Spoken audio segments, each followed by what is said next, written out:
Hello and welcome to JEE NET Academy once again। तो last class में हम लोगों ने पढ़ा था एवरेज मास के बारे में, मॉलिक्यूलर मास के बारे में और फार्मूला मास के बारे में। तो आज के क्लास में हम लोग पढ़ेंगे मोल कॉन्सेप्ट के बारे में। और मोल के कॉन्सेप्ट एक बहुत ही इम्पोर्टेंट टॉपिक है जिसका एप्लीकेशन आपको हर चैप्टर में देखने को मिलेगा फिज़िकल केमिस्ट्री में। चाहे आप तो चलिए हम लोग देखते हैं मोल कॉन्सेप्ट।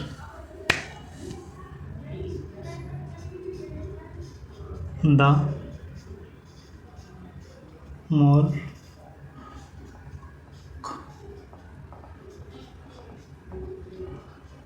Mole concept. तो मोल कॉन्सेप्ट होता क्या है? तो the mole concept, the mole is unit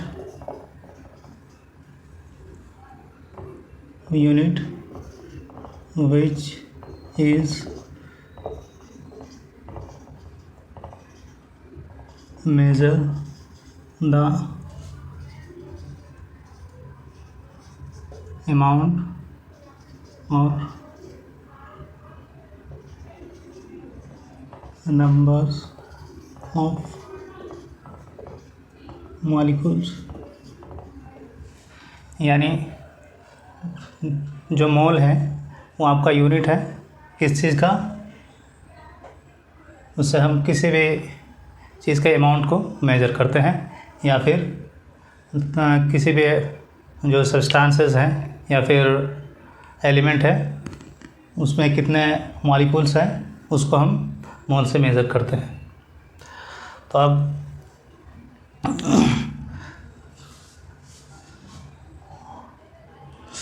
लेकिन अब ये मोल होता कितना है? फॉर एग्ज़ाम्पल के लिए अगर आप जैसे बोलते हैं एक डज़न में कितने नंबर होते हैं? 12 नंबर। तो उसी तरह से अगर हम मोल की बात करें तो उसमें कितने नंबर होते हैं? तो चलिए हम देखते हैं कि मोल में कितने नंबर होते हैं।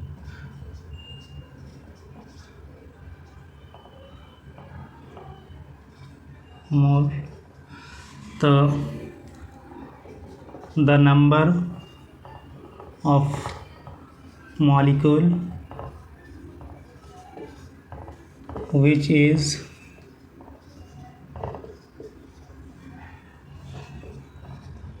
present 12 gram of carbon atom. यानी 12 ग्राम कार्बन में जितने नंबर ऑफ मॉलिक्यूल्स होंगे उसे हम मोल कहेंगे। यानी एक मोल में 12 ग्राम कार्बन में जितने नंबर ऑफ मॉलिक्यूल्स होगा वो एक मोल के बराबर होगा। तो हम लोगों ने लास्ट क्लास में देखा था कि 1 एटम ऑफ कार्बन में कितना वेट था? 1.9954 इंटू 10⁻⁻23 ग्राम्स। यानी एक कार्बन के एटम में इतने मास होते हैं। तो अगर हम 12 ग्राम में कितने नंबर ऑफ आइटम्स होते हैं तो उसको अगर हम x मान लें तो हम निकाल सकते हैं कि हमारे कितने आइटम्स होते हैं। तो अगर हम इसे क्रॉस मल्टीप्लिकेशन कर लें तो x हमारा आ जाएगा 12/1.9954 इंटू 10⁻⁻23 ग्राम, और ये भी ग्राम। तो ये ग्राम कट जाएगा और ये -10⁻⁻23 ऊपर चला जाएगा। और ये कितना है? अप्रॉक्सीमेट 2 है। तो इसको अगर हम डिवाइड करेंगे तो ये हमारा आ जाएगा 6.022 इंटू 10⁻⁻23। यानी जो ये नंबर आया ये 12 ग्राम कार्बन में कितने नंबर ऑफ एटम्स मॉलिक्यूल्स है, यहाँ पे ये प्लस होगा क्योंकि ये माइनस ऊपर जाएगा प्लस होगा, तो 6.022 इंटू 10⁻23 नंबर ऑफ मॉलिक्यूल्स होंगे 12 ग्राम आपके कार्बन में। तो इसी नंबर को हम लोग एवोगाड्रोस नंबर भी बोलते हैं, क्योंकि ये जो वैल्यू जिसका कैलकुलेट किया था एवोगाड्रोस ने किया था, तो इसीलिए इस वैल्यू को हम लोग एवोगाड्रोस नंबर भी बोलते हैं। एवोगाड्रोस नंबर से एन से हम लोग डिनोट करते हैं।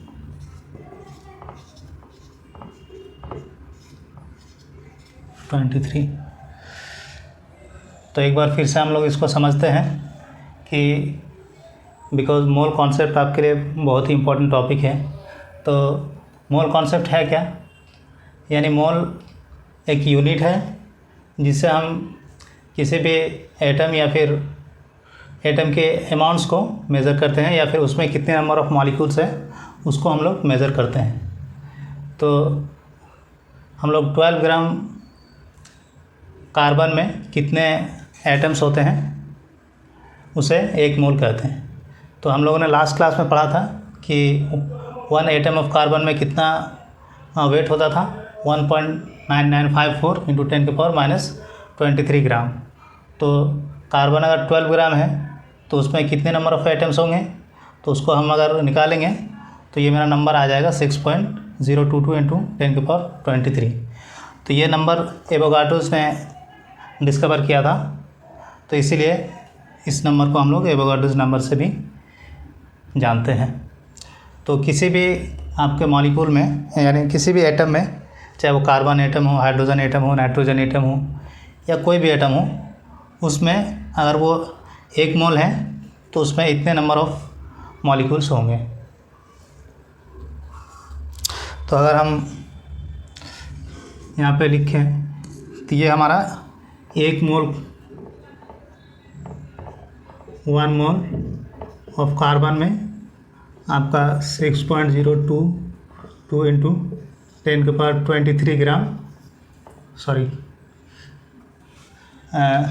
ये आपका यानी 1 मोल में इतने नंबर ऑफ़ मॉलिक्यूल्स होंगे 1 मोल ऑफ कार्बन एटम में।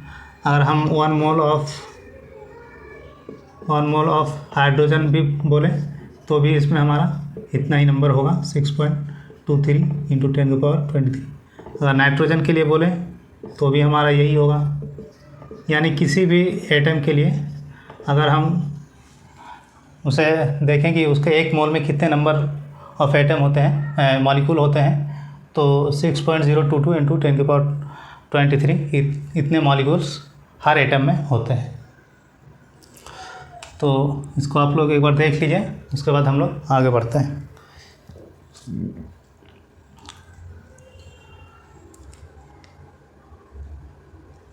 तो आई होप कि आप लोगों ने इसको देख लिया होगा और स्क्रीनशॉट ले लिया होगा। तो अब हम लोग आगे चलते हैं।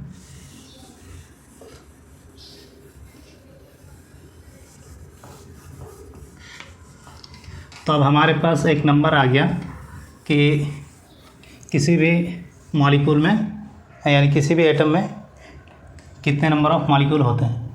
यानी 1 मोल ऑफ सब्सटेंस अगर हम बोलें तो अगर नंबर के फॉर्म में इसे लिखा जाए तो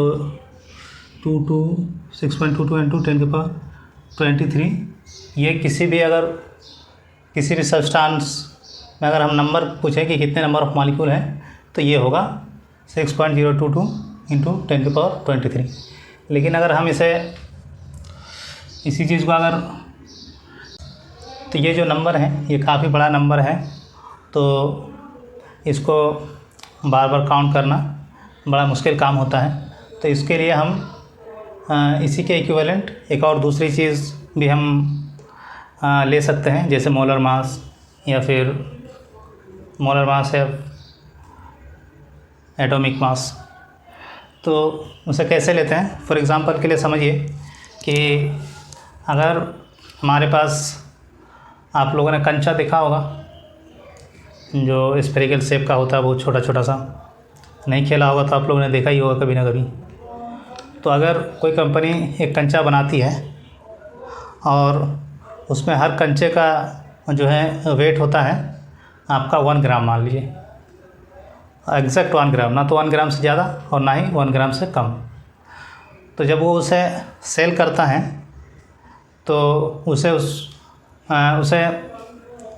अगर 1000 किसी ने ऑर्डर किया कि चलो भाई मुझे 1000 कंचे चाहिए, तो वो क्या करेगा, 1000, चलिए 1000 है तो वो गिन लेगा। मान लिया अगर 10 लाख मांगा जाए उससे कि मुझे 10 लाख का ऑर्डर है, मुझे 10 लाख कंचे चाहिए, तो वो क्या करेगा, 10 लाख को गिनेगा। 10 लाख को गिनना तो बड़ा, हाँ, जितना उस कंचे को बेचने से फ़ायदा नहीं होगा उससे ज़्यादा उसको काउंट करने के लिए जो लेबर लगेगा उसमें ही उससे ज़्यादा पैसा खर्च हो जाएगा। तो उसके लिए वो क्या करेगा कि उसको पता है कि एक कंचे का जो है वेट 1 ग्राम है, तो अगर हम 1000 कंचे लेंगे तो उसका वेट कितना आ जाएगा, 1 केजी आ जाएगा।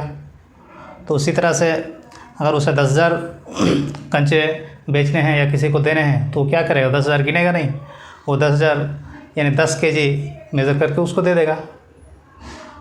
तो उसी तरह से जो ये जो नंबर है इसको मोलर फॉर्म में भी हम मोलर मास के फॉर्म में या फिर मॉलिक्यूलर मास के फॉर्म में लिख सकते हैं। यानी 1 मोल में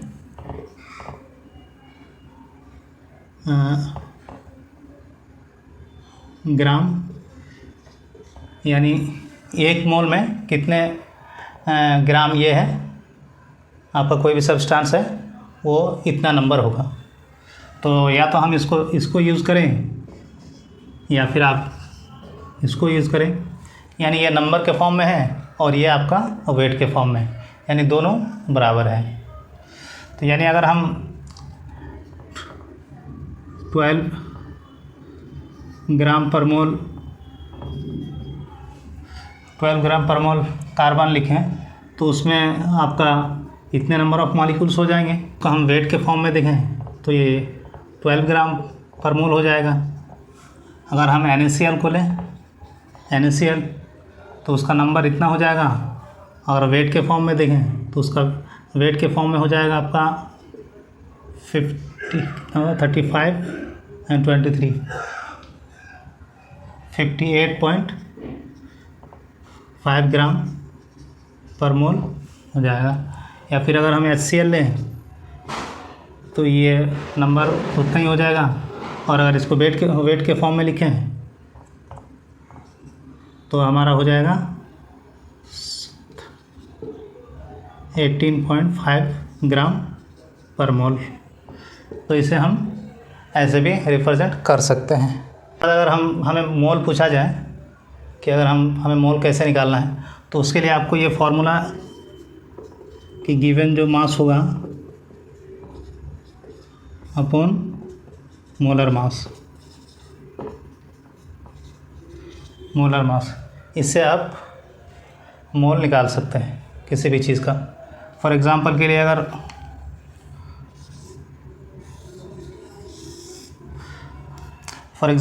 अगर हम मान लें कि 360 ग्राम ऑफ, चलिए हम इसको यहाँ पे लिखते हैं, 360 gram of glucose, how many mole, for 360 gram of glucose how many moles.